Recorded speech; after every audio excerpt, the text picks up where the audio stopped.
የግፋቸውን ብዛት እንድታውቁት ለማስረዳት ያክል የአባዱላ ልጆች ዛሬ መልታይ ሚሊዮነር ናቸው። የቀደም ሲልም በኢህአዴግ ዘመን የአፋር አካባቢ ጨው ሲነግድ የነበረው የአባዱላ ልጅ ሴት ልጁ ደግሞ አሁን መልታይ ሚሊዮነር የአባዱላን ልደት በ30 ሚሊዮን ብር መታከብር ማለት ነው። ያውም እኮ 30 ሚሊዮን ብር ኢማጂን አንድ ቀን ለ3 ሰዓት ለምናምን ሰዓት የአባዱላ ልደቱ በቃ የሚገርም አባዱላማ የቀረ አርቲስት የለም ማለት የተመረጠ የገባ አርቲስት ማለት ነው። አርቲስት ያው ለዚህ ፐርፐዝ የሚፈልጓቸውን ጠርተዋል፣ ዲፕሎማቶች ጠርተዋል። የሚገርም ልደት የአባዱላ ልጆች በ30 ሚሊዮን ብር የአባታቸው ልደት ያከብራሉ። ከዜሮ ተነስቶ መልታይ ሚሊዮነር ቢሊዮነር ናቸው። አስተውሉ። የኛ ወንድሞች የኛ እህቶች ግን እነ ክርስቲያን ታደለ፣ እነ ዮሐንስ ቧያለው፣ እነ ፕሮፌሰር ሲሳይ አውግቸው፣ እነ መምህርት መስከረም አበራ፣ እነ ጋዜጠኛ አባይ ዘውዱ፣ እነ ሚካኤል መላከ፣ እነ ጎበዜ ሲሳይ፣ እነ ዶክተር ካሳ ተሻገር፣ እነ ጋዜጠኛ ገነት አስማማው፣ እነ ጋሽ ታዲዮስ ታንቱ በእስር ቤት ውስጥ ምን እንደሚበሉ እዩትና አባዱላ በ30 ሚሊዮን ብር ልደት የሚያከብርባት ሀገር ናት። እያንዳንዷ ግፍ የመዘገብናት ነው። ይሄንን እንየው፣ እዩት። ይሄን አንድ ታራሚ በዚህ ሰዓት በአንድ ቀን 22 ብር በጀት በ22 ብር በልቶ ያድራል ብሎ ቋንቋ በራሱ በቃ ሙልጭ አርጎ የሰብአዊ መብትን መጣስ ሳይሆን ማውደም ነው ብዬ ነው የሚገባኝ። ማለት በ22 ብር ምንድን ነው የሚደረገው? እስቲ ይንገሩ። በ22 ብር እንዴት አስተዳድራላችሁ ብትጠይቅ እኮ እንዴት ካልዋሻችሁን በስተቀር ከኪሳችሁ አታውጡም። ካልዋሻችሁን በስተቀር አንድን ሰው በ22 ብር ማስተዳደር ይቻላል በቀን? ማረሚያ ቤቶች አካባቢ ላይ ደግሞ እንደዚህ አይነት ችግር እያለበት ማረሚያ ቤቱ እንግዲህ በተመሳሳይ ይመስለኛል የአንድ ሰው በጀት 22 ብር በዚህ ሰዓት ከኑሮ ውድነቱ ጋር ያልተገናዘበ እንዴት አድርጋችሁም ይሄን ታራሚ መቀለብ እንደምትችሉም በጣም የሆነ ምንድነው ተአምር አስማት ነው የሚመስለው። ስለዚህ እኚህ ታራሚዎች የምንበላው እንትን ውሃ ነው የቀጠነ ነው በቃ ጎርፍ ነው ቢሉ ለበሽታ የሚያጋልጥ ነው ቀጭቀጭ የሚበዛበት ነው እህል መሆኑንም እንጠራጠራለን ቢሉም ያምርባቸዋል። ምክንያቱም 22 ብር በጀት ይዛችሁ ደህና ነገር ቀልበናል ማለት የሚቻል ስለማይመስለኝ፣ ነገር ግን እንዲህ አይነት ችግር እያለባችሁ ይሄ ሙዝ ፍራፍሬ ምናምን ከ1 ኪሎ በላይ ማስገባት አይቻልም የሚባልበትም ማረሚያ ቤት አለና በሶ መከልከሉ ስለምንድን ነው? በጀቱ በዚህ ደረጃ ትንሽ ከሆነ በቤተሰብ በኩል የሚመጡ ቀለቦችን በገፍ ቢገባም ብዙ ሊያስጨንቃችሁ ይገባል። አለበለዚያ ሌላ ቴክኒካል ምክንያት ካለው ቢነግሩኝ። የቀለበው ጉዳይ ላይ ከቤተሰብ ምግብ ማስገባት ከልክለዋል። ችግሩ እንዳልኩ 22 ብር ነው። ያው ቅርብ ጊዜ ነው የተሻሻለው። አንድ ዓመት ተኩል አካባቢ ነው። ግን ኢሚዲየትሊ እንደተሻሻለ ደግሞ ያው የገበያ አንስታቢሊቲ ተፈጠረ። በዛ ምክንያት ተሻሽሎ ነው 22 ብር ነው። አዎ ከስንት ብር? ከ15 ብር። ስለዚህ ይሄንን ኢሚዲየትሊ ግን ችግሩ በጣም ሳውንድፉል ስለሆነ ዝርዝር ጥናቶችን አጥንተን ያው ወደሚመለከተው ክፍል አቀርበናል። ያው አንድ የቤተሰብ ጉዳይ ብቻ አይደለም፣ ብዙ ሌሎች ነገሮች የሚታዩ አሉ።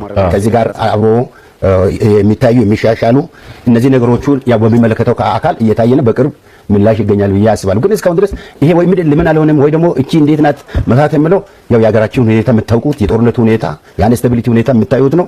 በዚህ አይነት ሁኔታ ያው ያለው ነገርም ተረድቶ ባይዘው ታራሚዎቻችን በጣም አይደለም የምንረዳውን ነገር መረዳት ነው። ኮሚሽነር አንድ ሁላችሁ በቃ አለቀ። አንዳንድ ጊዜ በቀን ይሄም እኮ አሁን የሚጨምቀውም እኮ እህል አይደለም ነው እኮ ገባኝ። ግን ዳቦ የሚባለው እንግዲህ በቀን አንድ ይሄንን ከዛ ይኸውላችሁ የአማራ ልጆች እነዚህ እንዲህ ነው የሚሰቃዩት።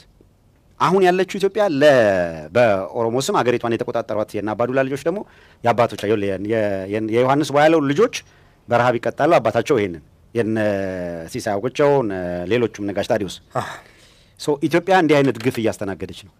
ተለይቶ የአማራ ወጣት የአማራ ማህበረሰብ በኦህዴድ እንዲህ እየተሰቃየ ነው። ከቤተሰብ እንኳን ምግብ ይግባልን ብለው ቤተሰብ ለማድረስ ሲሄድ አይቻልም ምግብ አናስገባም ብለው ከልክለው ነው። ምን ምክንያት አለ? እናንተ ማቅረብ ካልቻላችሁ ከቤተሰብ ምግብ ቢገባላቸው ምን ችግር አለ? የቴክኒክ ችግር አለ ወይ ብሎ ይጠይቃል። ምንም አይመልስም። አላማው ምንድን ነው? መጨረስ ነው፣ መፍጀት ነው፣ ማሰቃየት ነው፣ በቀል። ይኸውላችሁ ሰው ተበድሎ በቀል ሊበቀል ይችላል። የሀገር ባለውለታ ህዝብ በተስፋዬ ገብረአብ ድርሰት ላይ ተመስርተው ነፍጠኛውን በሰበረን ቦታ ሰበር ምናምን ብለዋል አይደለ?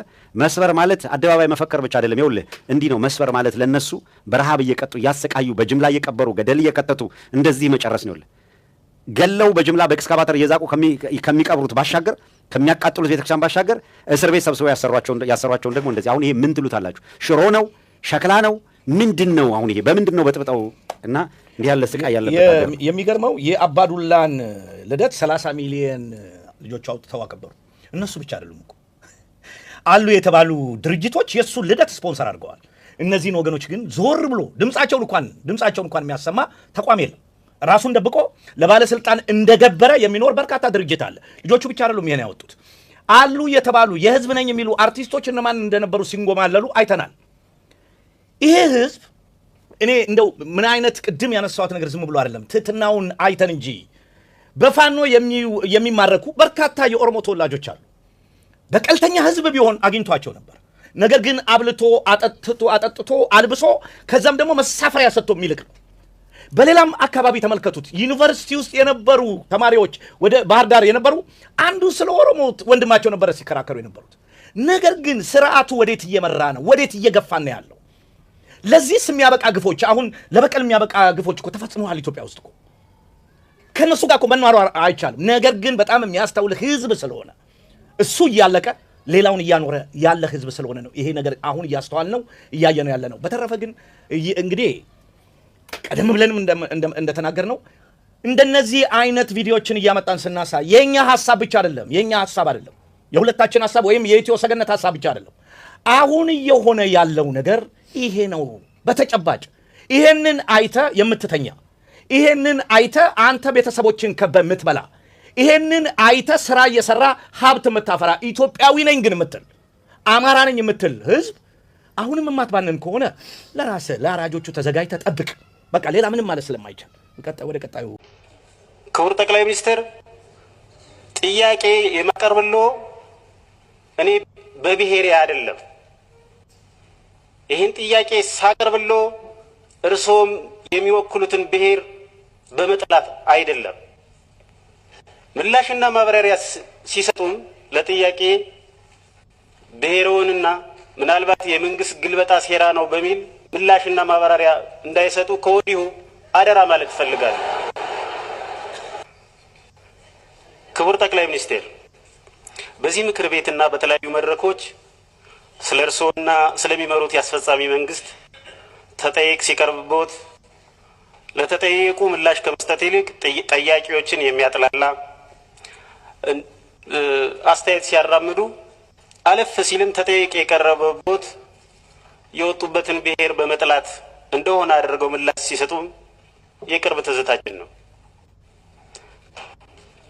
ክቡር ጠቅላይ ሚኒስትር ጥያቄ የማቀርብልዎ እኔ በብሔሬ አይደለም። ይህን ጥያቄ ሳቀርብልዎ እርስዎም የሚወክሉትን ብሔር በመጥላት አይደለም። ምላሽና ማብራሪያ ሲሰጡም ለጥያቄ ብሔርዎንና ምናልባት የመንግስት ግልበጣ ሴራ ነው በሚል ምላሽና ማብራሪያ እንዳይሰጡ ከወዲሁ አደራ ማለት እፈልጋለሁ።